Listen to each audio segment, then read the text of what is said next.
says to the companions, we need to now turn back and release ourselves from our ihram by going back, and we need to come back the next year. But the companions were in fact really surprised and taken aback because they were just ready to continue and complete the umrah. لما أمرهم النبي صلى الله عليه وسلم أن يحلقوا وصدموا بهذا الخبر وكانوا متوقعين أنهم سيذهبون إلى مكة ويعتمرون كما أخبرهم النبي صلى الله عليه وسلم، ولكنهم لم يخبرهم هذا العام، فصدموا الصحابة وجلسوا مبهوتين لا يقدرون يتحركون. وهنا يأتي ما شاء الله رأي سيدتنا أم سلمة والنظر إلى الأمور بصواب. هنا حتى الذين يقرؤون التاريخ والسيرة النبوية قراءة نفسية وليست قراءة نورانية، تجدهم يقولون هؤلاء الصحابة عصاة، هؤلاء الصحابة مخطئون، كيف لا يسمعون كلام رسول الله، هؤلاء وقعوا في الخطأ، هؤلاء كذا. سبحان الله. فيقرأ السيرة بقراءة نفس ليست بقراءة النور. كثير من مواقف السيرة تحتاج إلى تروي وتأني حتى يفهمها على حقيقتها، فتجد بعضهم يتطاولون على أصحاب رسول الله صلى الله عليه وسلم في هذا الموقف. بينما أم سلمة انظر عندما أصيب الصحابة ما هم فيه ورآهم النبي صلى الله عليه وسلم دخل إلى خيمته وإلى زوجته هذه أم سلمة وأخبرها النبي صلى الله عليه وآله وصحبه وسلم.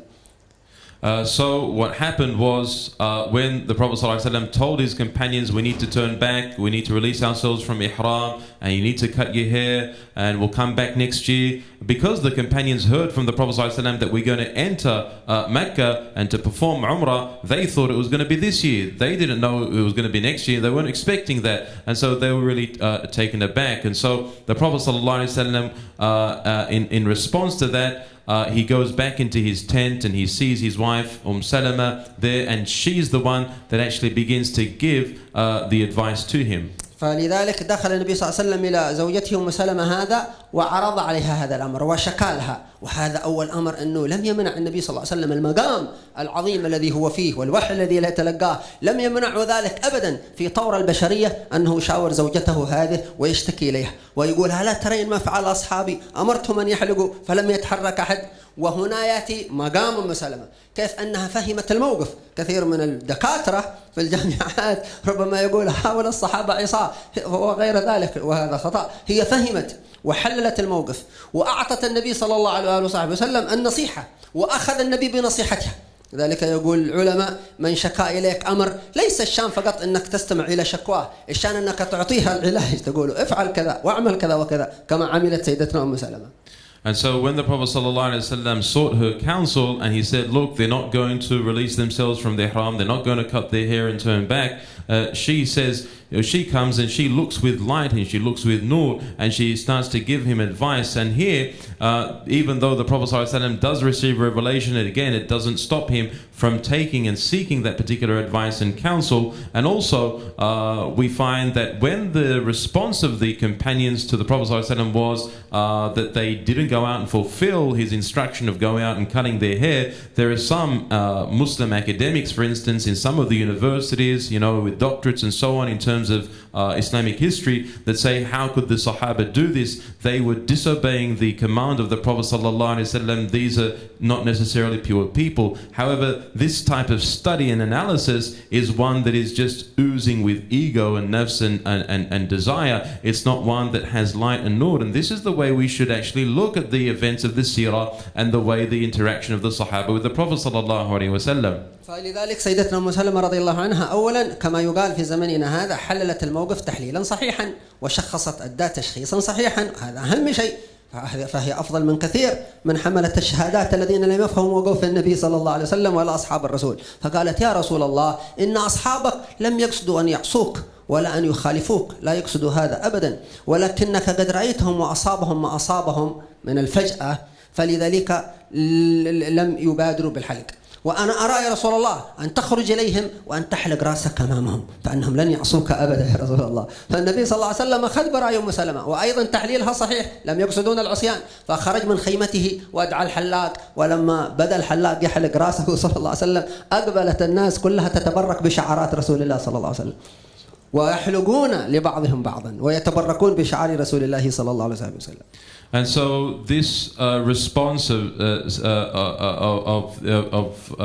wife of the Prophet ﷺ was complete and holistic, and perhaps greater and deeper than many people who just have outward understanding of these particular events. And so she gave the proper prescription and the proper response. It wasn't just she was listening to the story and to the event, but she actually gave some practical advice. And she said, the companions didn't really intend to disobey you. They've just been taken aback by their not being able to be granted entrance into Mecca to perform the Umrah, because that's what they were expecting. And so therefore, why don't you go out and you cut your hair in front of them, and then you're going to find that they're going to do the same. And so with that, the Prophet ﷺ takes the advice and he leaves his tent and he calls his barber, his hairdresser, and he comes and he begins to cut his hair. And at that, the rest of the companions see what the Prophet ﷺ is doing, and they begin to do the same thing. And then the companions begin to cut each other's hair, and then the companions also come to the hair of the Prophet ﷺ and begin to seek blessings through that hair of him. ولذلك قص شعره صلى الله عليه وسلم أو حلق شعره، فالذين كانوا قريبين من هذا الموقف ومن هذا المشهد ومن تلك الخيمة أخذوا شعر النبي صلى الله عليه وسلم، فالذي معه قبضة كاملة من شعر رسول الله صلى الله عليه وسلم، والذي معه قليلا، والذي معه شعرات، والناس الذين في أخريات الجيش جاءوا عندما النبي صلى الله عليه وسلم حلق ويحلقون، وكانوا يسألون أصحابهم اعطني شيئا من شعر رسول الله صلى الله عليه وسلم، فهذا يعطيها الشعرة وهذا يعطيه الشعرتين، فالبعض يملك شعرة واحدة فيقطعها ويعطي صاحبه نصفها. فنجد الشعرات هذه تفرقت في الأمة إلى الآن من تلك الشعرات التي وزعها رسول الله صلى الله عليه وسلم وأخذها الصحابة وتوارثها الناس بعد ذلك.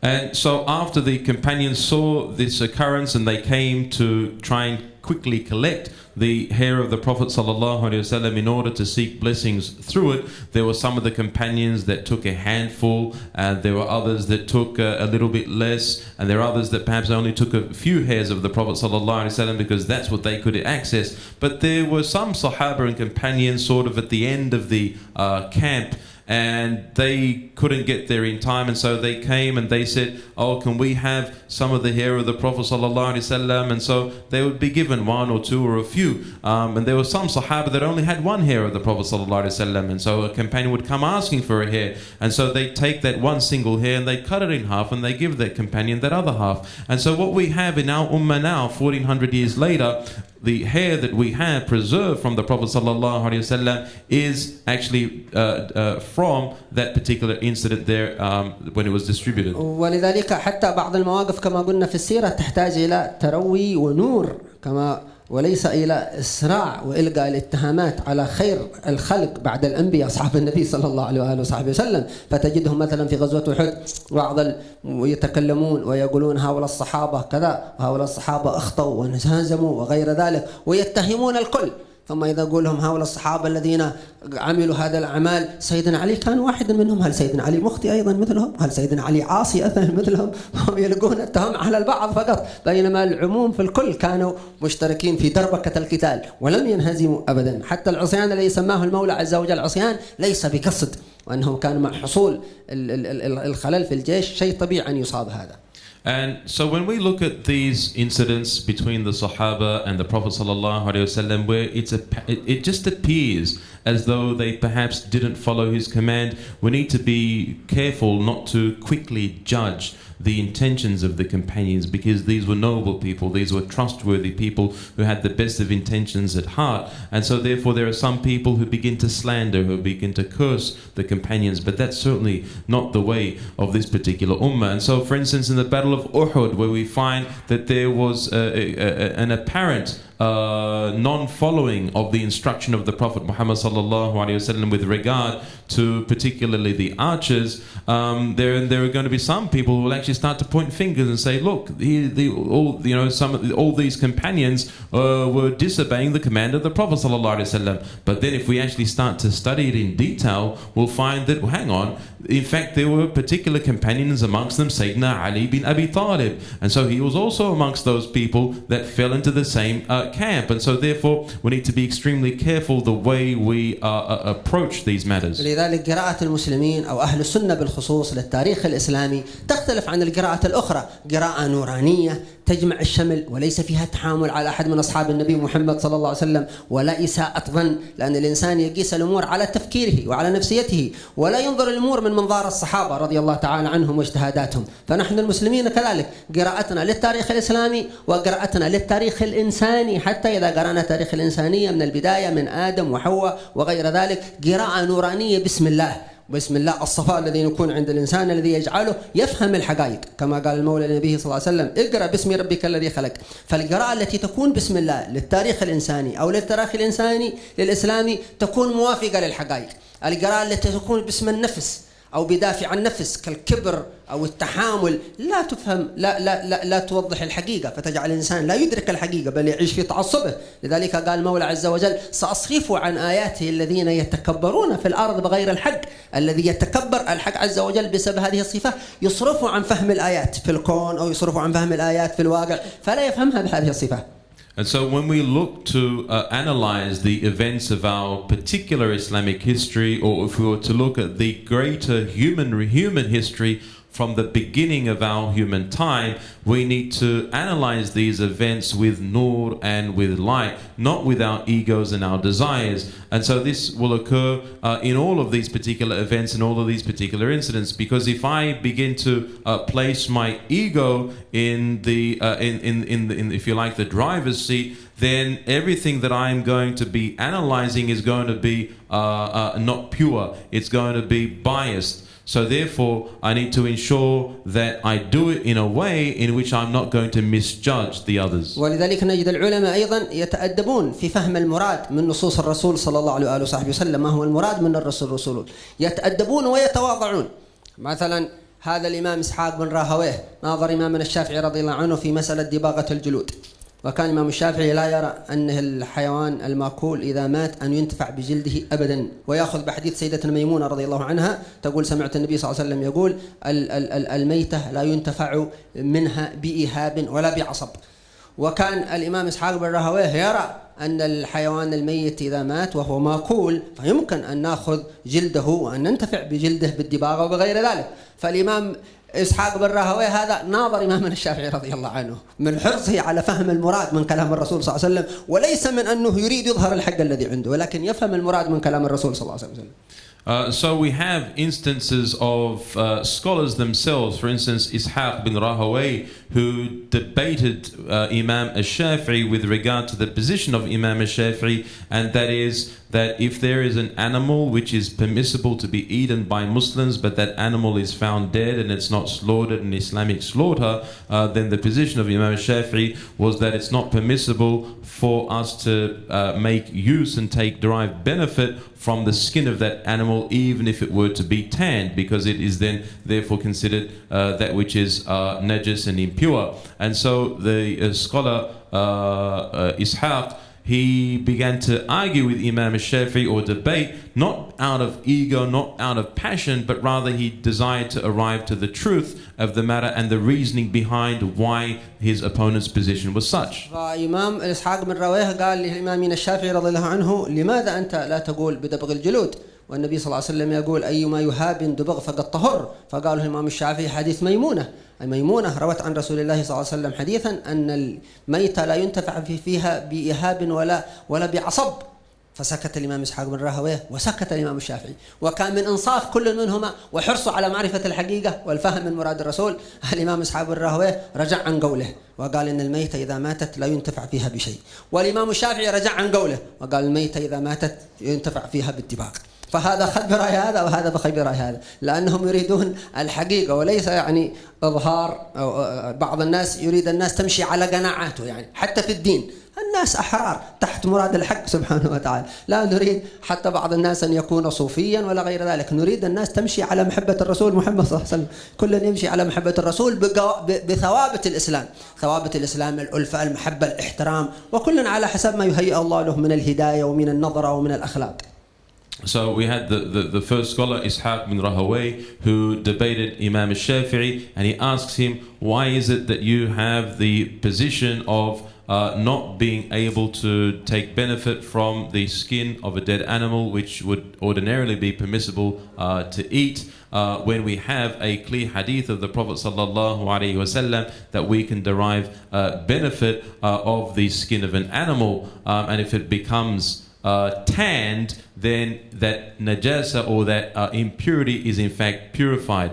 And so Imam al-Shafi'i says the reason that I hold my position is due to the hadith of Maymuna, where it's narrated that the Prophet ﷺ says that if there is an animal that is not slaughtered according to Islamic rite, then it is not possible nor permissible to derive benefit from its skin or any of its other parts. And so at that point, in that discussion and conversation, both Imam al-Shafi'i and Ishaq ibn Rahawayh became silent, and they ended up in fact exchanging or switching their positions because of the strength of the proofs that they heard from their opponent. But what we have in many cases our time today, everyone wants other people to follow his opinion or her opinion. My opinion is right, and they don't want to allow other people to follow. We just say, as long as a person is doing something good and it's accepted somewhere, then allow them to do that. And nas ahrar, people are free, people are liberal to go out and to do what they wish in terms of their worship and their opinions that they follow. And we don't necessarily want everyone to become Sufis. We just want people to love Allah and love the Messenger Muhammad sallallahu alaihi wasallam. فلذلك الدعوة إلى الله ليست يعني نقل الناس من مذهب إلى مذهب، من يتحول من حنفي إلى شافعي، ولا من طريقة إلى من طريقة، ولا سلفي إلى صوفي. إنما الدعوة أن يتحقق التآلف بين المسلمين والمشي على منهج النبي محمد صلى الله عليه وسلم. القاسم المشترك الجامع الأعظم النبي صلى الله عليه وسلم، يجمع المذاهب، يجمع الطوائف، يجمع الطرق كلها. المقتدى الأعظم النبي صلى الله عليه وسلم، ونتناصح فيما بيننا بعد ذلك. So the whole objective of inviting people to Allah, this whole thing about da'wah, is not to make, a Salafi or Sufi or otherwise, or to make someone who's, Maliki change madhab to Hanafi or to switch their madhabs. That's not what it's all about. In fact, what it's all about is really to restore people's relationship with their Creator Allah and with their Messenger Muhammad sallallahu alaihi wasallam, and to really fulfill and embody that true and internal love. ولذلك لو قال أنا مثلا أريد أن أكون سلفيا، نقول له كن كما تريد، لكن لا تؤذي أخاك المسلم ولا تفرض رأيك على أخيك المسلم. تعامل معه بقواسم الإسلام، السلام، الألفة، المحبة، هذه لا تمنع بين المسلمين أبدا. So maybe someone says, look, I want everyone to be like me. I want people to be a Salafi. We say, look, no problem. You go out and be a Salafi and do as you wish, but just don't harm people. Don't speak ill about people. Work with your fellow Muslims on common principles. Smile in their face and give them salam and respond to their salam. It's not about people changing their ways or their positions. ولا تنتقد كذلك على أخيك إذا عمل أمرا له دلائله، فهو حضاراتهم أو موالدهم لها دلائل ولها ثوابت ولها أصول، لا تنتقد في هذا. And also, for instance, a person who follows the Salafi methodology, we say, don't go out and simply condemn other people who don't follow your position and do other type of practices that you might find are not acceptable, because they have their proofs, they have their evidences, even though you might not necessarily accept them, whether it's their mawlids or their celebrations of the birth of the Prophet sallallahu alaihi wasallam or their gatherings of remembrance. فلذلك الاستفادة من مثل هذه المواقع في السيرة وفي التاريخ وغير ذلك، ومعاملة الصحابة لها من الرجال والنساء، تكون سببا لماذا؟ لجمع الأمة وعدم التعصب في أي شيء. لا يكون التعصب لأي شيء، وفي أي شيء خطأ التعصب. سبحان الله، التمسك، النبي صلى الله عليه وسلم دائما يقول تمسكوا ولا يقول تعصبوا. تمسك بالكتاب والسنة، تمسك بالمحبة، تمسك بالقرآن، تمسك ولا يتعصب، لأن التعصب يحجبه عن كثير من الحقائق. حتى التعصب للمذاهب يحجب الإنسان عن معرفة حقائقها. And so when we look and gaze upon these events of the Asira and the life of the Prophet ﷺ and what occurred with regard to the companions and the differing responses, this trains us and it reminds us how to be so compassionate towards our fellow Muslim brothers and sisters, even though we may not see eye to eye on various things. And we're told to not have ta'assub but have tamassuk, not to blindly follow and attach ourselves to certain positions and want everyone to follow that and deny everyone else any other opposing opinion, but rather we have a tamassuk, and that's what we're actually called for, to cling onto it, to hold onto it, onto the Quran and onto the Sunnah and onto the love of Allah and His Messenger Muhammad. هذه سيدتنا أم سلمة رضي الله عنها مرت بسيرة حافلة وبمحطات شديدة في حياتها وصعبة، فرق بينها وبين أبنائها، وعاشت بعيدة عن أولادها، ثم جمعها الله سبحانه وتعالى، ثم مات زوجها وتأثرت على موت زوجها جدا، ثم خطبها سيدنا أبو بكر وكانت متأثرة فأبت الخطوبة، وكانت دائما تضرع إلى الله وتقول بهذا الدعاء: إنا لله وإنا إليه راجعون، اللهم أجرني في مصيبتي وأخلف لي خيرا منها، عندما مات زوجها. وكانت تقول: من هذا خير من زوجي أبي سلمة؟ لا يوجد أحد خير من أبي سلمة أبدا، حتى خطبها رسول الله صلى الله عليه وسلم فقالت: سبحان الله، الآن تيقنت أن هذا خير من أبي سلمة. And so this mother of the believers and wife of the Prophet sallallahu alaihi wasallam, Salama, an amazing woman, but also underwent some difficult and challenging times in her life. And so at one period she was separated from her children and then was extremely grief-stricken and ended up being reunited and losing her husband as well, and again being extremely sad and grief-stricken. However, after that she says, "Oh Allah, make easy this burden and this trial and calamity upon me, and allow it to be followed up or replaced with that which is better than that which I have lost." But when she said those words, she says to herself, who could be better than Abu Salama? Who could be better than this husband that I've indeed lost? And not realizing that it would in fact end up being the Prophet Muhammad sallallahu alaihi wasallam. ولذلك علمنا النبي صلى الله عليه وسلم هذا الدعاء العظيم الذي أحيانا يدركه العقل. مثلا إذا ماتت زوجة الإنسان أو زوجها فممكن يكون خير منها، لكن لا يموت أمه فكيف تقول اللهم أجرني في مصيبتي وأخلف لي خيرا منها؟ من يكون خير لك من أمك أو أبوك؟ فقد مظهر التعويض الإلهي من الله قد لا يتصوره العقل ويراه بعيدا، لكن طلاقة القدرة الإلهية لكل شيء، فربنا يعوض عباده بما شاء سبحانه وتعالى، بأمور مدركة أو غير مدركة.